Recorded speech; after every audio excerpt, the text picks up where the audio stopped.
नमस्कार। मुंबई से फिर एक बार आपके सामने मैं हूं रविंद्र जैन, देश और जनता के हित में सदैव तत्पर बात करने वाला। आपने कुछ दिन पहले एक खबर सुनी होगी देशवासियों कि अमेरिका ने अपने वायु सैनिक प्लेन के द्वारा जो अवैध लोग से रह रहे अमेरिका के अंदर भारतीयों को हथकड़ी डालकर भारत रवाना कर दिया। बिल्कुल ठीक बात है। अपने देश की सुरक्षा के लिए जो कुछ किया अमेरिका ने वो बिल्कुल व्यवस्थित किया। इसमें कोई बेइज्जती वाली बात नहीं है। बेइज्जती तो हमारे देश के नेता करते हैं और इनकी बेइज्जती होनी चाहिए कि यहाँ पर अवैध रूप से पाकिस्तानी, बांग्लादेशी जो भर चुके हैं और ये हमारे देश के ही नेता उनको ला रहे हैं। पासपोर्ट बनाकर, आधार कार्ड बनाकर, पैन कार्ड बनाकर और कई प्रकार के डॉक्यूमेंट्स बनाकर जो अवैध रूप से मोटा माल खाकर अपने भारत की प्रभुसत्ता को, भारत को नुकसान पहुंचाने का काम करते हैं, सिर्फ वोट और नोट की खातिर। हथकड़ी तो इन अय्याश नेताओं को लगनी चाहिए। 99% हमारे भारत के नेता देश से वफादारी नहीं करते, वो देश से मोहब्बत नहीं करते और देश के सिस्टम में वो चलते नहीं। एक नंबर के गद्दार हैं क्योंकि पढ़े लिखे नहीं, ये हकीकत है। तो गद्दारी की सज़ा तो इनको होनी चाहिए। भारत में सत्ता पर आने के बाद, पावर में आने के बाद डिपार्टमेंट के लोग भी कुछ शामिल हैं, देश को नुकसान पहुंचाते हैं बोतल वसूली और ठुमके लगाने के लिए। अय्याशी का जो जलवा है, इनके अंदर खून है, वो मुगलों से कहीं ना कहीं जुड़ा हुआ है। आज मुंबई की बात करेंगे। भंगार गाड़ियों का अड्डा बन चुका है ये मुंबई। इतना खूबसूरत शहर है ये, स्वर्ग की नगरी, माया नगरी, बॉलीवुड, हॉलीवुड, आर्थिक नगरी। जहाँ देखो गली कूचे में एक तो भंगार गाड़ियाँ मिलेगी जिनको कोई रोने वाला नहीं, लेकिन शासन व्यवस्था चौपट। दूसरा, अवैध कब्जे, अवैध फेरी वालों के कब्जे, ना लाइसेंस है ना कोई डॉक्यूमेंट्स है। यहाँ तो मुंबई एक ऐसा शहर बन गया है कि शासन प्रशासन को आप 300-400 रुपये दे दो और कहीं भी कब्जा जमा लो, ये मुंबई उनका हो चुका है। तो सबसे बड़े गद्दार तो शासन प्रशासन में बैठे हुए कुछ लोग ऐसे हैं जो देश से खिलवाड़ करते हैं, भारत की जनता को बर्बाद करते हैं।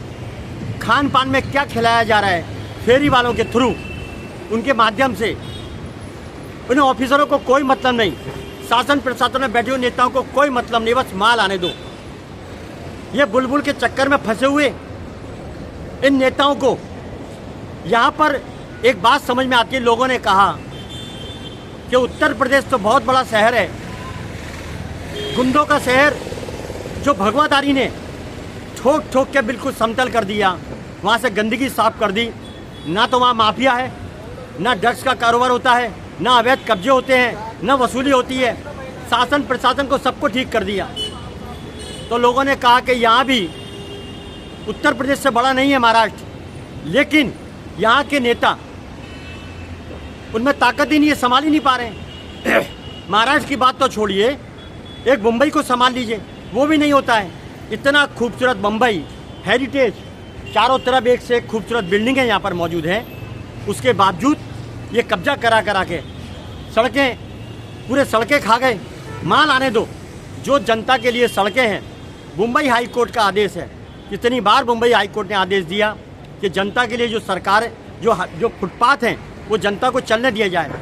हैंडीकैप्स बहुत से ऐसे लोग हैं, उन्होंने मुझे कहा कि फुटपाथ तो पूरे बेच दिए गए हैं, वहाँ कब्जा है अवैध। कब्जा कैसा हो सकता है? एक गाड़ी गलत पार्किंग में खड़ी कर दो, टोल वाला आ जाएगा, ट्रैफिक वाला आ जाएगा, लेकिन अवैध फुटपाथ पर कब्जे, ये माल खाकर जो कराने वाले हैं शासन प्रशासन के लोग, इसमें बड़ी वसूली होती है बीएमसी के अंदर। तो मैं यहाँ के सीएम से विनती करना चाहता हूँ, देवेंद्र फडणवीस जी, मुंबई की जनता के लिए कम से कम कुछ तो सहूलियत दीजिए। ये हर तरह से लूटा जा रहा है। छत्रपति शिवाजी महाराज टर्मिनल पर, उसके बाहर आएंगे, टूटी हुई फुटपाथ, लेकिन वहाँ पर लूट रहे हैं क्लीनर मार्शल, और हर जगह फुटपाथ पे कब्जे हैं। हर स्टेशन के बाद कुछ ना कुछ बैठे हुए हैं। मुंबई हाई कोर्ट का कोई सुनता नहीं, मुझे लगता नहीं है कोई सुनेगा। 2-3 दिन कार्रवाई होती है लगातार, फिर वापस से बैठा दिए जाते हैं। देखिए, जनता डरती है शासन प्रशासन से, लेकिन वसूलीबाज और वसूली करने वाले जो उनको फुटपाथ पर बैठाने वाले, वो बिंदास काम करते हैं। यहाँ पर कौन मौज करता है? ड्रग्स माफिया, मिलावट करने वाला, वसूली करने वाला, अवैध धंधा करने वाला, कार पार्किंग के नाम पर लूटने वाला, हर प्रकार के लुटेरों का ये अड्डा बन चुका है आर्थिक नगरी मुंबई। अब हमें शर्म आती है आर्थिक नगरी कहने में। ये अगर आर्थिक नगरी है तो बीएमसी के अधिकारी और भी बहुत सारे लोग, उनके कर्मचारी, फंटर सब लूट रहे हैं, जम के लूट रहे हैं मुंबई को। कर्तव्य का सौदा कर दिया खुलेआम। इनकी आंखें नहीं है, दिखाई नहीं देती है। हम लोग इसीलिए बैठे हैं कि रोज़ कंप्लेंट करते रहें, हमारा यही काम है। जो कर्तव्य का सौदा करता है उसको हटाइए, कार्रवाई करिए, बुलडोजर चलाइए। मेरी देवेंद्र फडणवीस से विनती है और मुंबई हाई कोर्ट से विनती है, इस बीएमसी को आप टाटा को सौंप दीजिए। सुरक्षा सफाई बहुत मजबूत हो जाएगी। ना तो फेरी वाला बैठेगा, ना मिलावट के काम होंगे, ना ड्रग्स माफियाओं के धमके होंगे, क्योंकि इनको काम करना ही नहीं है, इनको माल खाना है।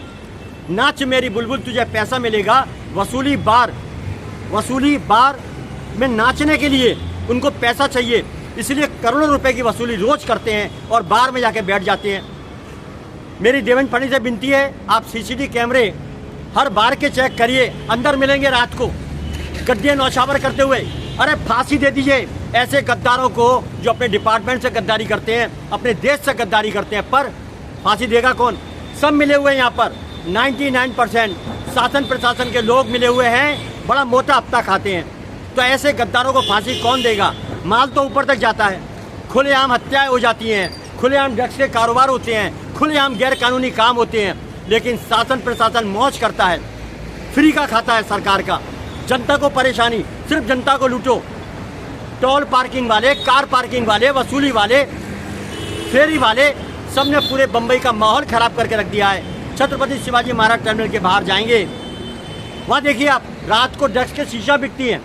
पर शासन प्रशासन के लोग, कुछ लोग ऐसे हैं जिनको हम अपनी भाषा में दलाल कहते हैं। डालो हमारे ऊपर केस, कोई परवाह नहीं, आपका चिट्ठा तो खुलेगा बाद में।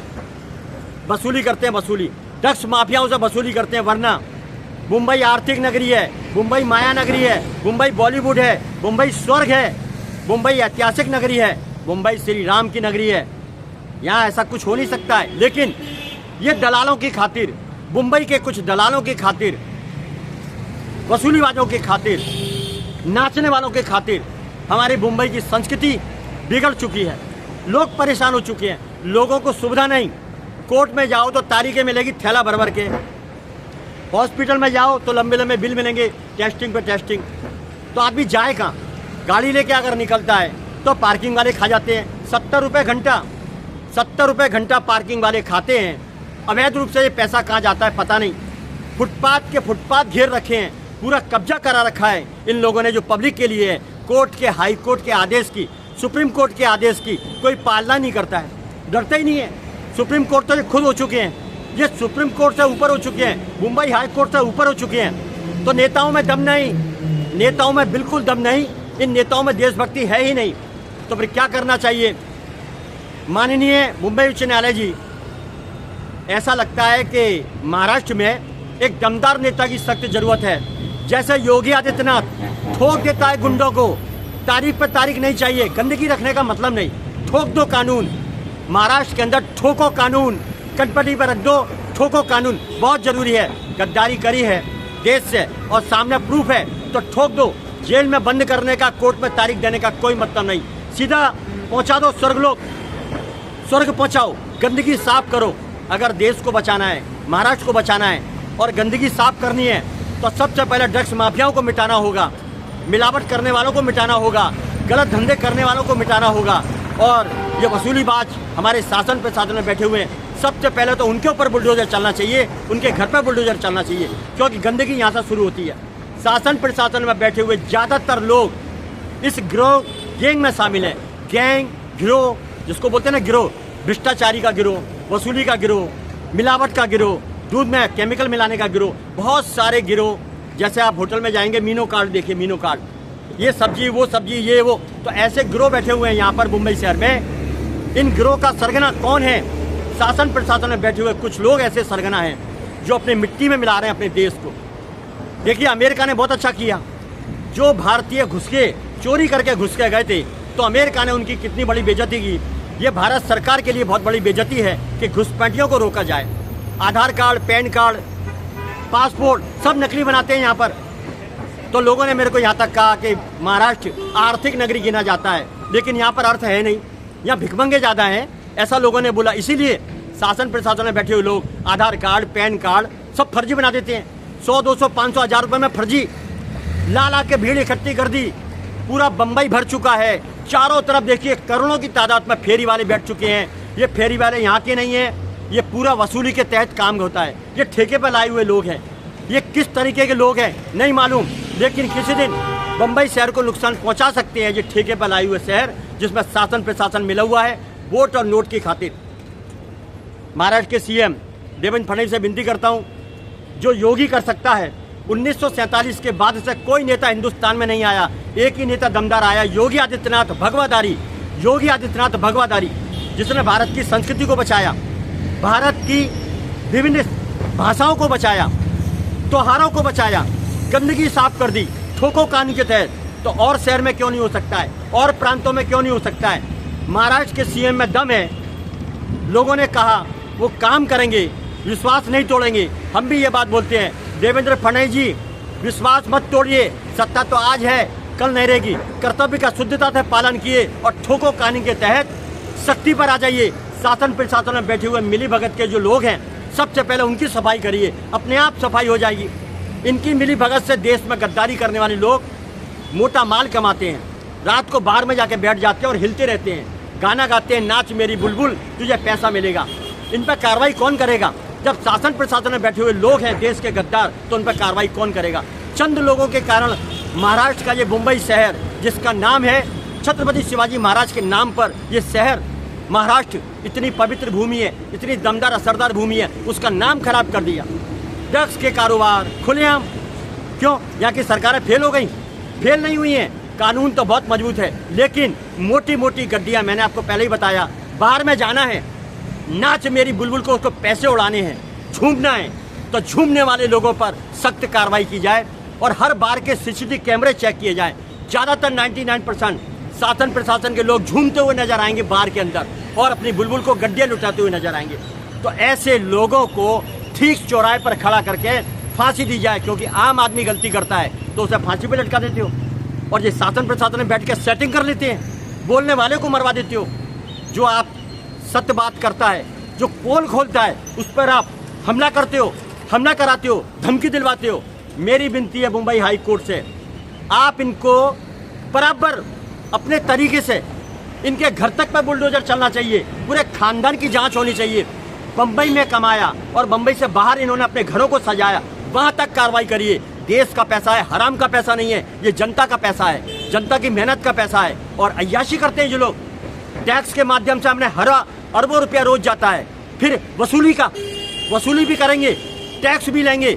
ये दोनों मिलकर लूटते हैं, शासन प्रशासन में बैठे हुए लोग दोनों मिलकर लूटते हैं 99%। तो सबसे बड़े देश के गद्दार कौन हुए? हमारे देश के भीतर के लोग, शासन प्रशासन में बैठे हुए लोग सबसे बड़े गद्दार हैं।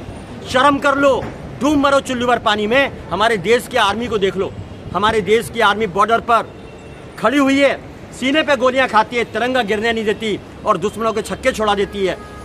आत्मसम्मान के लिए, हम लोगों के लिए शहीद हो जाते हैं वो लोग। उनके भी बच्चे हैं, उनका भी घर है, लेकिन देश के अंदर जब हम आएंगे तो देश के ही अपने लोग गद्दार हैं, शासन प्रशासन के लोग गद्दार हैं। चंद लोगों ने टुकड़े कर दिए, चंद लोगों की वजह से, गद्दारों की वजह से एक बांग्लादेश का टुकड़ा हो गया। गद्दारों की वजह से, नेताओं की गद्दारी की वजह से पाकिस्तान का टुकड़ा हो गया। 2 टुकड़े हो चुके हैं और ये देश के नेता फिर गद्दारी कर रहे हैं, वोट और नोट की खातिर, नाच मेरी बुलबुल की खातिर हमारी देश की जनता को परेशान कर रहे हैं और बाहर के लोगों को बुलाकर यहाँ पर कब्जा करा रहे हैं। भाई इतना ही काफ़ी है। देवेंद्र फडणवीस से विनती करता हूँ, मुंबई हाई कोर्ट से विनती करता हूँ, आप सख्ती के साथ कानून ऐसा लागू कीजिए, वरना तारीख पे तारीख काम नहीं चलेगा। ये 2 दिन आपका पालन करते हैं, फिर फेरी वालों को बैठा देते हैं, ड्रग्स वालों को बैठा देते हैं, ये सब मिली भगत। जब तक फांसी नहीं होगी 2, 4, 5 की नेताओं की, डिपार्टमेंट की, जब तक ये मुंबई शहर आर्थिक नगरी जिसका नाम है, वो नाम शोभा नहीं देगा। बहुत बड़े बड़े कांड हो रहे हैं, रोज कांड हो रहे हैं यहाँ पर। टैक्सी माफिया, पानी माफिया, पता नहीं कितने तरीके के माफिया हैं, जैसे मीनू कार्ड है। मैं विनती करता हूँ हाथ जोड़ के देवेंद्र फडणवीस जी, आपका कर्तव्य बनता है महाराष्ट्र बचाइए, चलिए कोई बात नहीं, लेकिन मुंबई सबसे पहले बचाइए, क्योंकि आर्थिक नगरी है, ये पूरे दुनिया का एक केंद्र है, आर्थिक केंद्र। जय हिंद। मेरे चैनल को देखने के लिए रविंद्र जैन मुंबई टाइप करें और इसी तरीके की बातें, देशभक्ति से जुड़ी हुई बातें वो आप जरूर देखिए। जय हिंद।